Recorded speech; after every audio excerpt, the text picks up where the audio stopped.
चलो good morning विद्यार्थियों। આપણે આગળ વધીએ ચેપ્ટર 4 માં સ્વાધ્યાયના દાખલાનો નંબર 3 સ્વાધ્યાયના ત્રીજામાં જો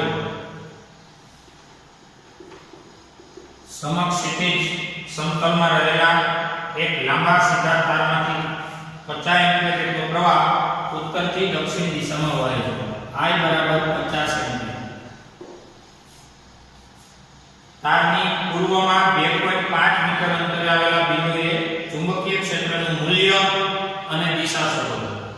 સમક્ષિતિજ સમતલમાં રાખેલો તાર છે. ક્યાં રાખેલો છે? તો કે સમક્ષિતિજ સમતલમાં રાખેલો છે. સમક્ષિતિજ કેને કહેવાય? આ તમારું સમક્ષિતિજ સમતલ થઈ ગયું. જો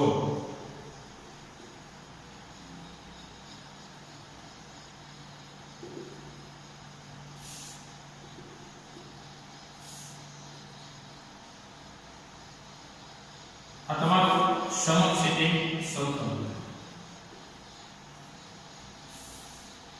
સમક્ષિતિજ સમતલ છે, એમાં રાખેલો તાર છે.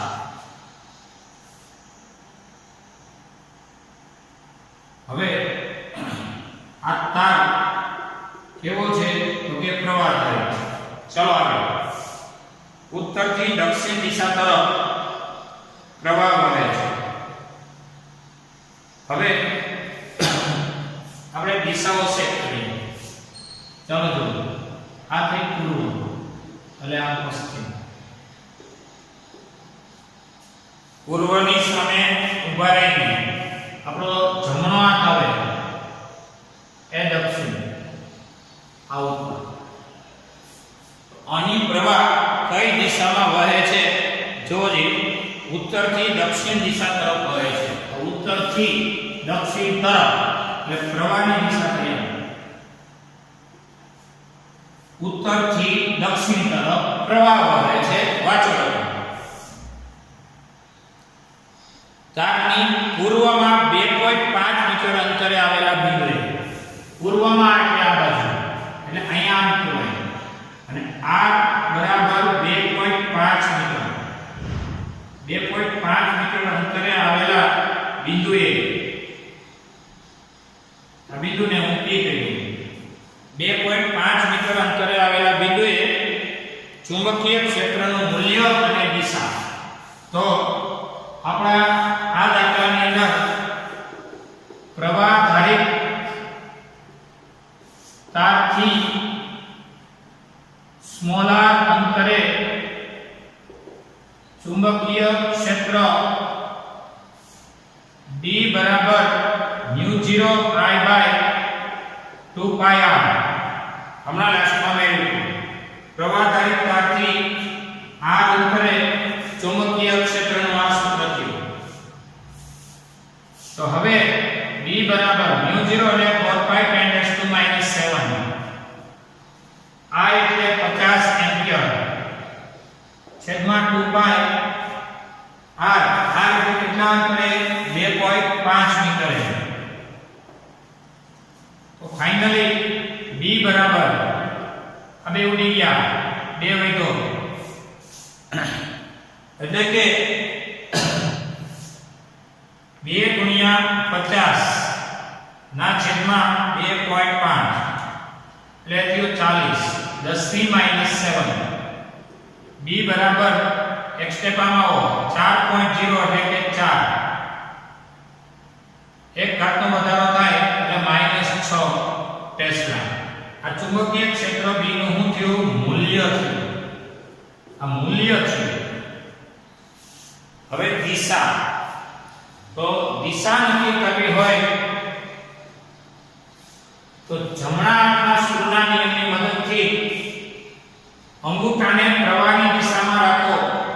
ચલો અહીં જો આમ જાય છે પ્રવાહ ઉત્તરથી દક્ષિણ, પ્રવાહની દિશા માર્કરની દિશા થઈ. અંગૂઠાને પ્રવાહની દિશામાં રાખો.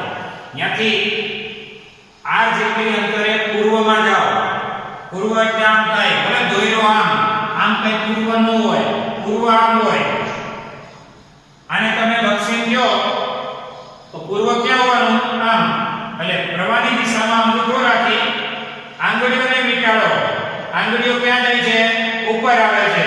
ઉપર આવે છે તો ચુંબકીય ક્ષેત્રની દિશા ક્યાં? તો કે ઉર્ધ્વ દિશામાં. ઉર્ધ્વ એટલે કે ઉપર તરફ, અધો હોય તો નીચે તરફ. એટલે ચુંબકીય ક્ષેત્રની દિશા ઉર્ધ્વ દિશામાં એટલે કે ઉપર તરફ રહેશે. એનું મૂલ્ય આટલું રહ્યું. જરા જોઈ લો.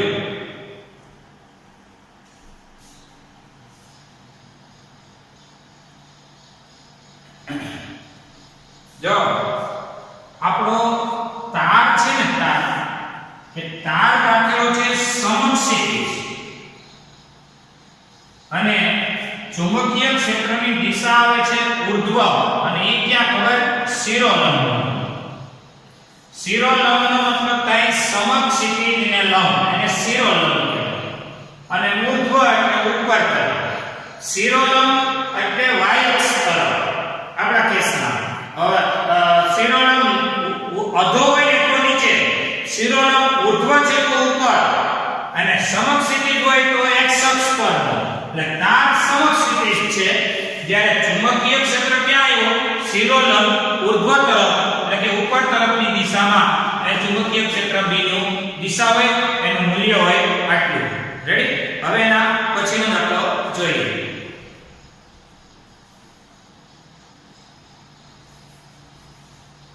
એના પછીના દાખલામાં તમને એવું કીધું છે, માથા પરથી પસાર થતા વીજળીના તારમાંથી 90 એમ્પીયરનો પ્રવાહ જાય છે.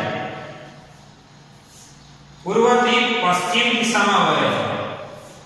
પૂર્વથી પશ્ચિમ તરફ પ્રવાહની દિશા છે. તારથી 1.5 મીટર નીચે અંતર r બરાબર 1.5 મીટર આપ્યું. 1.5 મીટર નીચે ચુંબકીય ક્ષેત્રનું મૂલ્ય અને દિશા. B નું મૂલ્ય અને દિશા. તો આપણા માથા પરથી પસાર થતો તાર પૂર્વથી પશ્ચિમ તરફ પ્રવાહની દિશા છે. તો આપણો આ દિશાઓનું શેડ્યુલ પૂર્વ, પશ્ચિમ, દક્ષિણ, ઉત્તર. પૂર્વથી પશ્ચિમ તરફ એટલે આ દિશામાં. એટલે અહીંયા હું દોરું છું આમ, ખરેખર આ દિશામાં. પૂર્વ આ છે, પશ્ચિમ આ છે, તો પ્રવાહ વહે છે. આપણા માથા પરથી પસાર થતા તારમાં પ્રવાહ વહે છે. r બરાબર આટલા મીટરે ચુંબકીય ક્ષેત્રનું મૂલ્ય કેટલું? તો કહેવાનું ભાઈ પ્રવાહ થાય તારથી r અંતરે ચુંબકીય ક્ષેત્ર B બરાબર μ0 I by 2 pi r 4 pi 10⁻⁷ I એટલે 90 એમ્પિયર 2 pi. અને આ પ્રવાહધારી તારથી 1.5 મીટર નીચે ચુંબકીય ક્ષેત્રનું મૂલ્ય. જો હું તમને પ્રવાહ વહે છે પૂર્વથી પશ્ચિમમાં, એટલે તમારે અહીંયા છે એકવાર ભલે દિશાઓ આમ હોય, આપણે રિયલમાં દિશા આમ જોઈએ એટલે બધું આવી જાય. આ પૂર્વ થઈ, આ પશ્ચિમ થઈ. તો પૂર્વ તરફ થી પશ્ચિમ તરફ પ્રવાહ જાય છે અને ત્યાંથી 1.5 મીટરે તમારે ચુંબકીય ક્ષેત્રનું મૂલ્ય મેળવવું છે. અત્યારે મૂલ્ય મેળવી દો, પછી દિશા સેટ કરીએ. આ 1.5 આ બે કેન્સલ થઈ ગયું, 2 દૂ 4. 2 × 90 ના છેદમાં 1.5.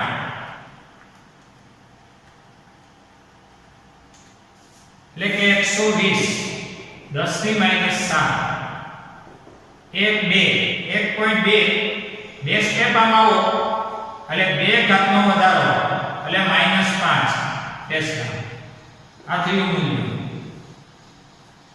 હવે વાત કરી દિશાની. ચલો જોઈએ દિશા કઈ. તો પૂર્વથી પશ્ચિમમાં એટલે આમ પ્રવાહ વહેતો હોય ને તો ત્યાંથી તમારે જોવાનું છે 1.5 મીટર નીચે એટલે કે અહીંયા ત્યાં ચુંબકીય ક્ષેત્રમાં કાંઈ નહીં કરવાનું. અંગૂઠો છે જમણો હાથ છે તો કે આ અંગૂઠો પ્રવાહ દિશામાં રાખજો. જો પ્રવાહ તો અંગૂઠો આમ આંગળીઓ વીંટાળો છું. હવે આ બિંદુએ આંગળીઓ આમ જાય છે. હવે આમ જાય છે તો આ દિશા કઈ? તો આ દિશા તો તમારી થાય છે દક્ષિણ. એટલે દિશા થાય છે દક્ષિણ તરફ. જોઈએ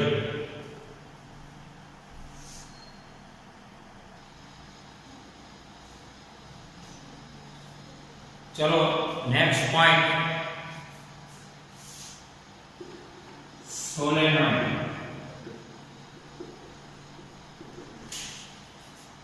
સોલેનોઇડ એટલે પાસ પાસે વીંટાળેલા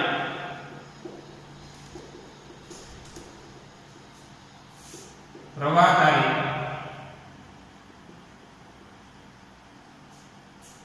વર્તુળાકાર પાસ પાસે વીંટાળેલા પ્રવાહકારી વર્તુળાકાર હેલિકલ ગુચરાની પાસ પાસે વર્તુળાકાર ગુચરું એક આટા પૂરતું વર્તુળાકાર પાસ પાસે વીંટાળેલા પ્રવાહકારી વર્તુળાકાર ગુચરાના હેલિકલ રચનાને સોલેનોઇડ કહેવાય. એટલે પ્રવાહકારી વર્તુળાકાર ગુચરું કે જેને હેલિકલ હાઉસમાં કેવું તો કુંતલાકાર રીતે વીંટાળવાથી બનતી રચનાને તમારો સોલેનોઇડ કહેવાય. પાસ પાસે વીંટાળેલો પ્રવાહકારી વર્તુળાકાર ગુચરું એટલે એક રિંગ થઈ. પછી એની બાજુમાં તરત પાસ પાસે આવી રીતે પાસ પાસે વીંટાળેલી આવી રચનાને સોલેનોઇડ કહેવાય. પાસ પાસે વીંટાળેલા હોય, પાછા પ્રવાહ ધારિત હોય, એક આંટો વર્તુળાકાર હોય, એને હેલિકલ રીતે એટલે કે કુંતલાકાર રીતે ગોઠવણ આપવાથી આ બનતી રચના એટલે સોલેનોઇડ. તો અહીંયા આપણી પાસે સોલેનોઇડ અને એક બીજો રચના છે ટોરોઇડ. આ સોલેનોઇડ દ્વારા ચુંબકીય ક્ષેત્રનું મૂલ્ય કેમ મેળવવું એ આપણે ભણશું. તો એમાં ખાસ કરીને જે આદર્શ સોલેનોઇડ હોય, આદર્શ સોલેનોઇડ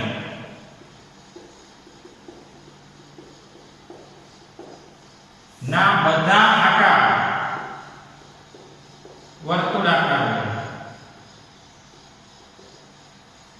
પાસ પાસે વીંટાળેલા પ્રવાહકારી હેલિકલ રચના એટલે સોલેનોઇડ.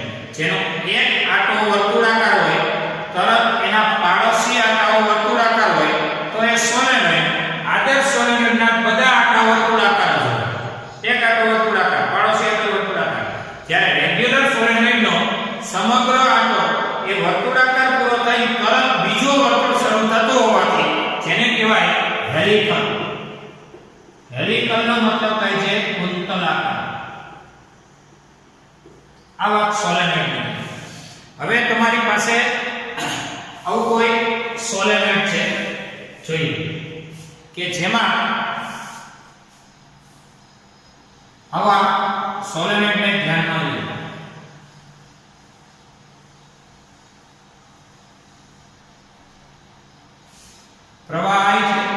સોલેનોઇડની લંબાઈ L છે અને સોલેનોઇડની પોતાની ત્રિજ્યા સ્મોલ r છે.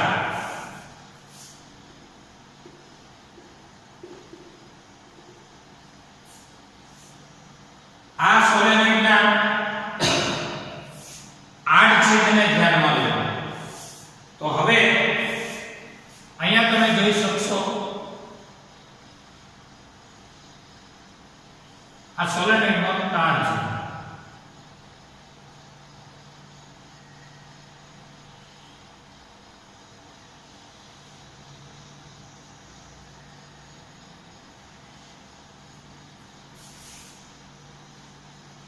ટૂંકમાં આનો આડછેદ છે.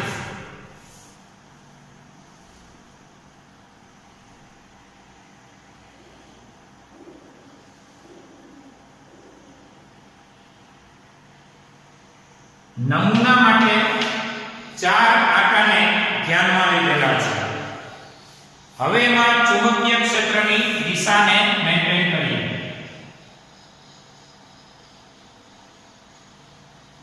ચલો જો આ છે પ્રવાહધારી તાર.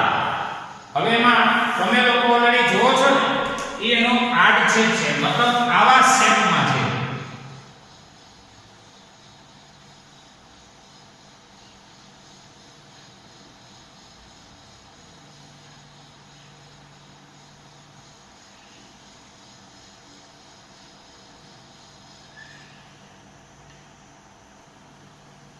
જો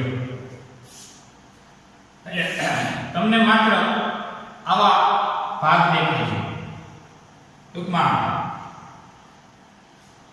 પછી તો કે પછીનો આંકડો દેખાય છે. આ 2 3 આ 4 પછીની આ નીચેની બોર્ડર.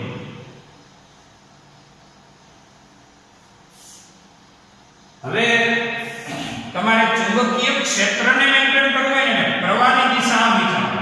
આ પ્રવાહની દિશા તમને એમ થાય અડધો ભાગ છે, બીજો ભાગ ક્યાં? બીજો ભાગ અહીં, બીજો ભાગ કરવો હોય તો કરવો.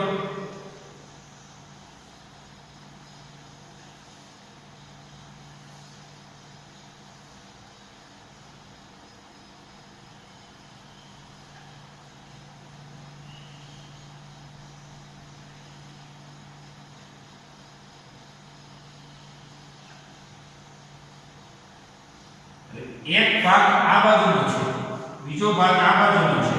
બે ભાગ ભેગા કરી દો એટલે આખી નળાકાર રચના થાય. સમગ્ર રચના નળાકાર, જેમાંનો એક આડ છે એટલે આવો છે આડ છે. આવો આ આડછેદમાં આ એક આંટો, પહેલો આંટો, પછી આ બીજો, આ ત્રીજો, આ ચોથો. નમૂના માટે 4 તારને ધ્યાનમાં લીધેલ છે. હવે પ્રવાહની દિશામાં અહીંથી આવીને વળી પાછી અહીંથી આવીને પાછી અહીંથી આવીને પાછી. તો પ્રવાહની દિશામાં આંગળીઓ કરો. પ્રવાહની દિશામાં આંગળીઓ કરો. અંગૂઠો આવે એ ચુંબકીય ક્ષેત્રની દિશા. આ રીતે ચુંબકીય ક્ષેત્રની દિશા તમે વિચારી શકો છો. અને આ રીતે ચુંબકીય ક્ષેત્રની દિશા બહાર તરફની મેન્ટેન કરી શકે છે. થોડું તમને સમજાવવું છે કે સોલેનોઇડ એટલે શું.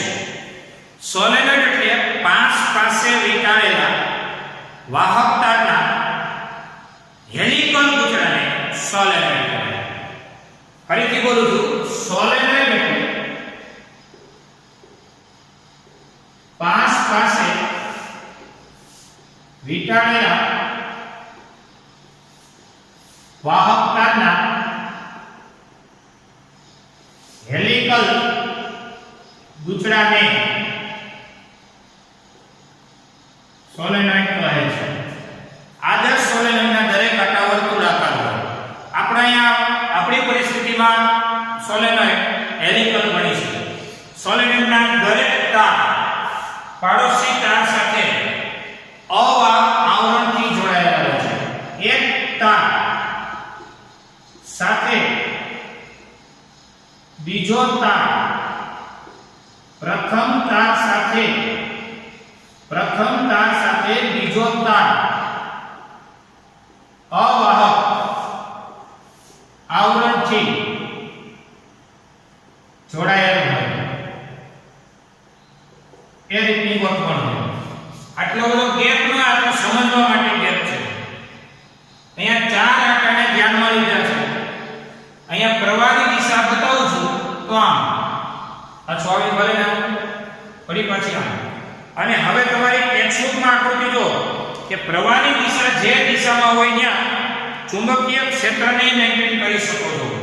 એમાં ચુંબકીય ક્ષેત્ર તમે ઈઝીલી વિચારી શકશો. અહીંયા પ્રવાહની દિશા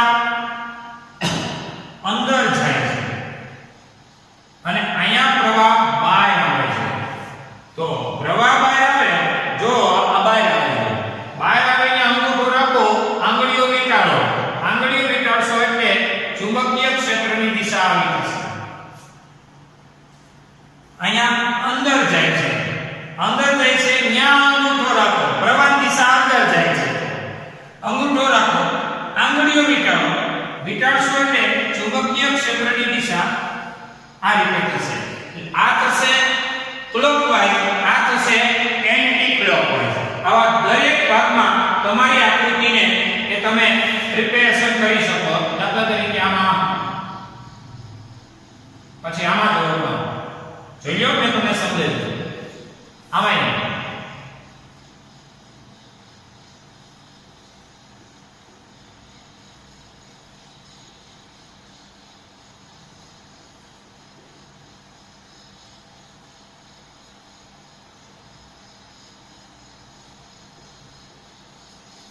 આ તમારી સોલેનોઇડની આકૃતિ થઈ અને આ પ્રવાહની દિશા થઈ.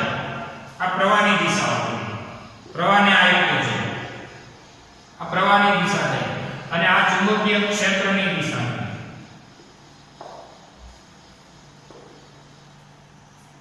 આ થયો વી વેક્ટર. આ બંને આકૃતિઓ સમાન જ છે. આ એનો આડછેદ લીધેલો છે. આ સોલેનોઇડ શું છે એ મેં તમને ટૂંકમાં માહિતી આપી, જરા જોઈ.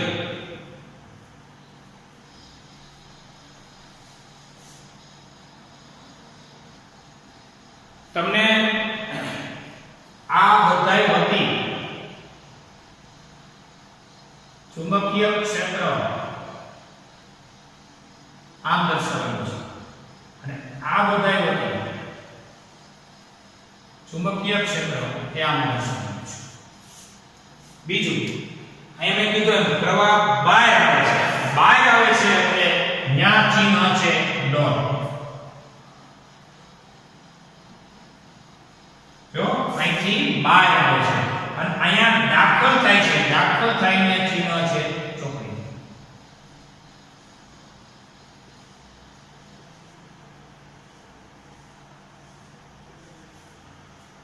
હવે આપણે અહીંયા ભણ્યા કે ભાઈ આ બહાર આવે છે, બહાર આવે તો અંગૂઠો આમ રાખો, આંગળીઓને વીંટાળો. વીંટાળો એટલે આ થયું ચુંબકીય ક્ષેત્રની દિશાનું ચિહ્ન.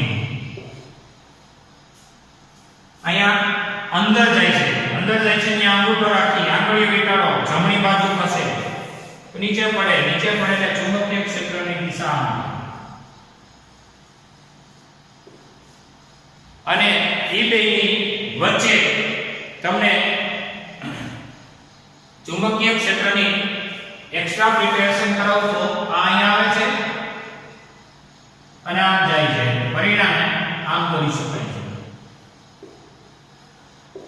જો આ પણ તમારી પાઠ્યપુસ્તકમાં એક આકૃતિ છે. એ આકૃતિ મેં તમને સમજાવી.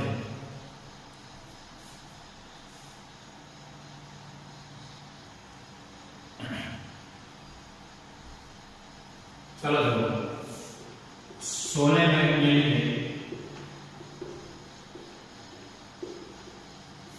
उद्भवતું ચુંબકીય ક્ષેત્ર. આપણો ટોપિક છે સોલેનોઇડ ને લીધે ઉદ્ભવતું ચુંબકીય ક્ષેત્ર. આવો કોઈ સોલેનોઇડનો આડછેદ છે, અહીં બહાર નીકળતી દિશાનો પ્રવાહ છે અને અહીં અંદર જતી દિશાનો પ્રવાહ છે. સોલેનોઇડનો આડછેદ જોઈ શકો છો.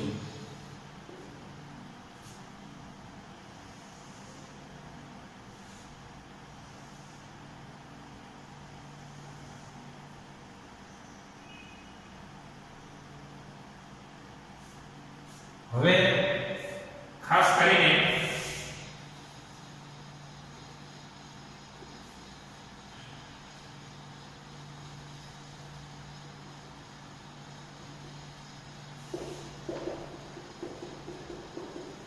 અહીંયા આપણે ચુંબકીય ક્ષેત્ર વિચારીએ. જો આંગળીઓને પ્રવાહની દિશામાં રાખો એટલે તમારો જમણો હાથ આમ ગોઠવાશે.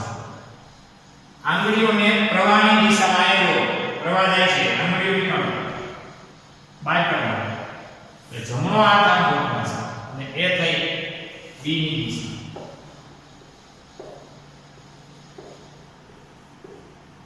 અને કહેવાય બી વેક્ટર. હવે આ બી વેક્ટર ને લંબ ABCD બંધ ગાળો વિચારો. ABCD બંધ ગાળો એને કહેવાય એમ્પિયરિયન.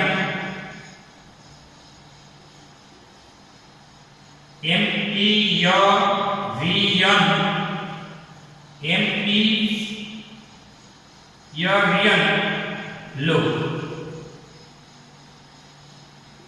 વિચારો. ક્યાં? તો કે અહીંયા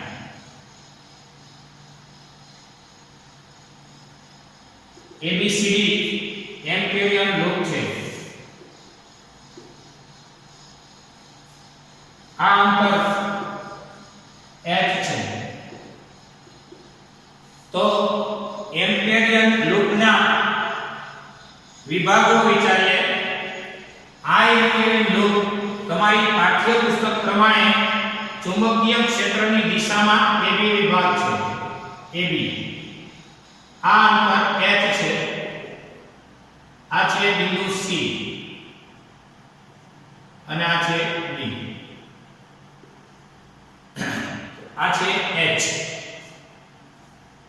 ખાસ કરીને બિંદુ P પાસે અને બિંદુ Q પાસે એટલે કે સોલેનોઇડની અંદર અને સોલેનોઇડની બહાર આ A B C D ગાળા માટે ચુંબકીય ક્ષેત્ર મેન્ટેન કરીએ. તો પહેલો મુદ્દો કે A D ખંડ જે ચુંબકીય ક્ષેત્ર B ને લંબ હોવાથી ત્યાં B બરાબર 0. કારણ કે ચુંબકીય ક્ષેત્ર સદિશ રાશિ છે અને કોઈ પણ સદિશને એની લંબ દિશામાં અસરકારકતા છે. આ જ રીતે BC એ પણ B ને લંબ હોવાથી ત્યાં પણ ચુંબકીય ક્ષેત્રની અસર છે. જ્યારે CD એ સોલેનોઇડની બહાર હોવાથી ચુંબકીય ક્ષેત્ર છે. વાત રહી ચોથા મુદ્દાની AB ખંડ એ B ને સમાંતર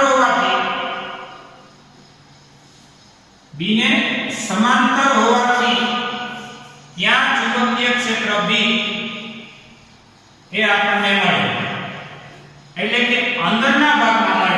કહેવાનો મતલબ સોલેનોઇડને લંબ ખંડ ઉપર ક્યાંય નથી, સોલેનોઇડની બહાર નથી, સોલેનોઇડની અંદર ચુંબકીય ક્ષેત્ર મેન્ટેન થાય.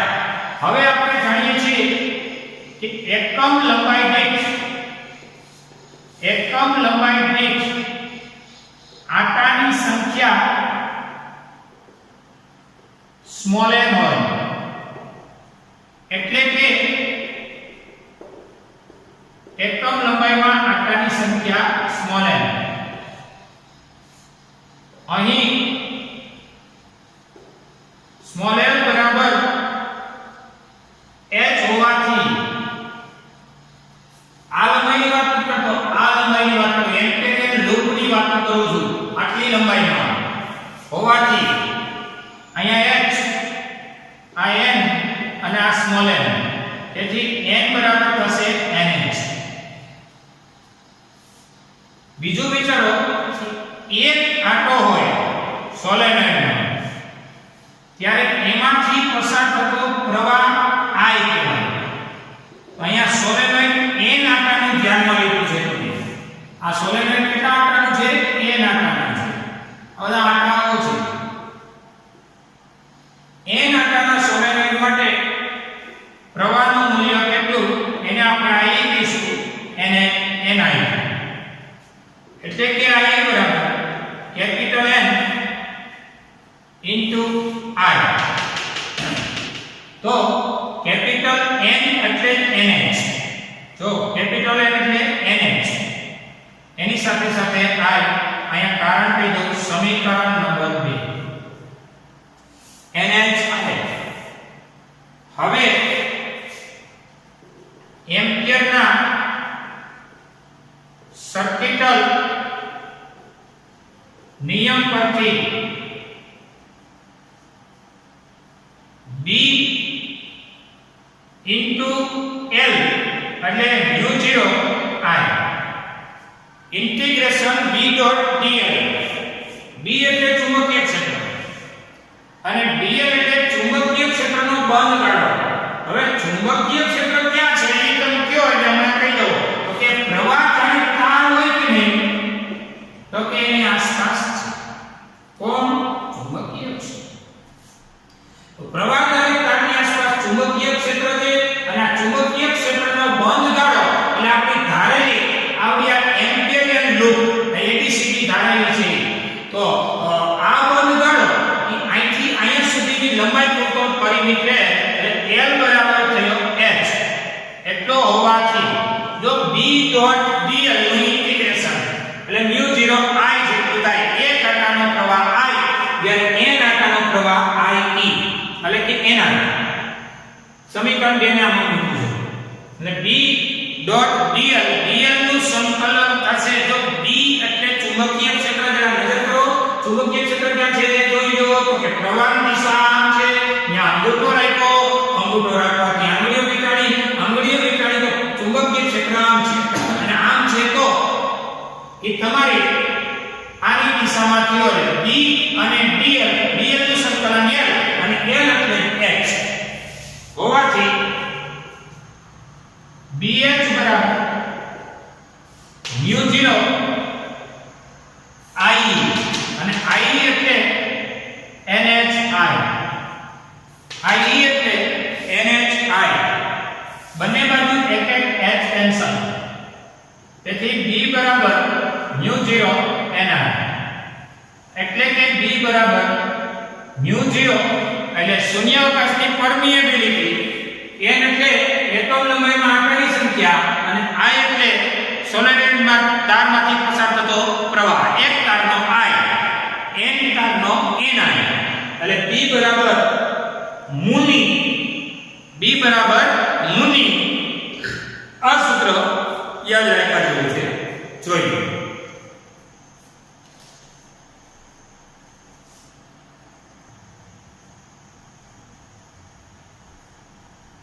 ચલો ઉદાહરણ 4.9. 1 સેન્ટીમીટર ત્રિજ્યા એટલે r બરાબર 1 સેન્ટીમીટર, સોલેનોઇડની લંબાઈ છે 0.5 મીટર, આંટાની સંખ્યા છે 500, 5 એમ્પિયરનો પ્રવાહ પસાર થાય છે સોલેનોઇડમાંથી. સોલેનોઇડની અંદર ચુંબકીય ક્ષેત્રનું મૂલ્ય કેટલું? સોલેનોઇડમાં અથવા સોલેનોઇડની અંદર ચુંબકીય ક્ષેત્ર B નું મૂલ્ય કેટલું? ચાલો જોઈએ. સોલેનોઇડમાં અથવા તો સોલેનોઇડની અંદર ચુંબકીય ક્ષેત્ર B બરાબર હમણાં જ ભણી ગયા મુની જેટલી μ0 ni, એટલે કે B બરાબર μ0 સ્મોલ n એટલે એકમ લંબાઈમાં આંટાની સંખ્યા ઇન્ટુ I. તેથી B બરાબર μ0 એટલે 4 પાઈ 10⁻⁻⁷ સંખ્યાને n કયો એ છે 500. પ્રવાહનું મૂલ્ય 5 એમ્પિયર, લંબાઈ 0.5 મીટર, લંબાઈ 0.5 મીટર. સોલેનોઇડની અંદર ચુંબકીય ક્ષેત્રનું આ થયું મૂલ્યની વાત. હવે આનું કેલ્ક્યુલેશન કરી લઈએ. ચલો જો 4 ગુણ્યા 5 એટલે કે 3.14 ગુણ્યા 500 ગુણ્યા 5 આ છેદમાં 0.5 એ થશે 62800. 10 થી -7 થાય એટલે કે B બરાબર 1 2 3 ને 4 સ્ટેપ વધી જાવ એટલે 6.28.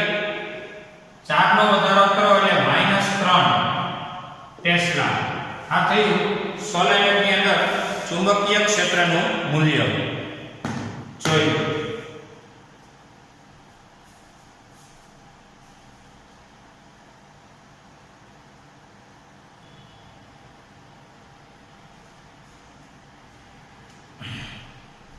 ચલો તો સ્વાધ્યાયનો 8 લખો.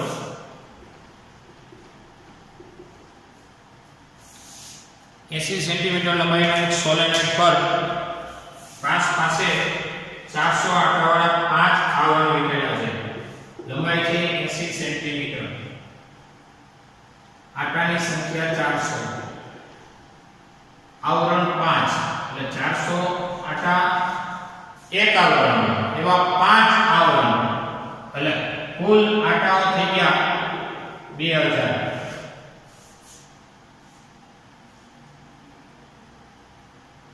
સોલેનોઇડનો વ્યાસ 1.8 સેન્ટીમીટર છે એટલે એની રેડિયસ થઈ 0.9 સેન્ટીમીટર, એની અડધી. સોલેનોઇડમાંથી પસાર થતો પ્રવાહ છે 1.8 એમ્પિયર, સોરી 8.0 એટલે કે 8 એમ્પિયર. કેન્દ્ર પાસે B નું મૂલ્ય. ટૂંકમાં સોલેનોઇડની અંદર ચુંબકીય ક્ષેત્ર જોતું છે. સોલેનોઇડના કેન્દ્ર પાસે કૌંસમાં કહેવાય અંદર ચુંબકીય ક્ષેત્ર B બરાબર મુની. આજ આપણે ભણી ગયા છીએ. હવે n એટલે એકમ લંબાઈમાં આંટાની સંખ્યા. આ લંબાઈ 80 સેન્ટીમીટરના મીટર કરો એટલે 10⁻² મીટર. આંટાની સંખ્યા જાણો છો, પ્રવાહ જાણો છો, દાખલા કઈ છે નહીં. μ0 4 પાઈ 10⁻⁷. આંટાની સંખ્યા 2000 એટલે 2 10⁻³ પ્રવાહ 8 એમ્પિયર. સોલેનોઇડની પોતાની લંબાઈ 80 સેન્ટીમીટર, 80 10⁻² મીટર. બધાનું કેલ્ક્યુલેશન મારો. 4 ગુણ્યા 3.14 ગુણ્યા 2 ગુણ્યા 8 ના છેદમાં 80 એટલે થાય 2.512 -7 + 3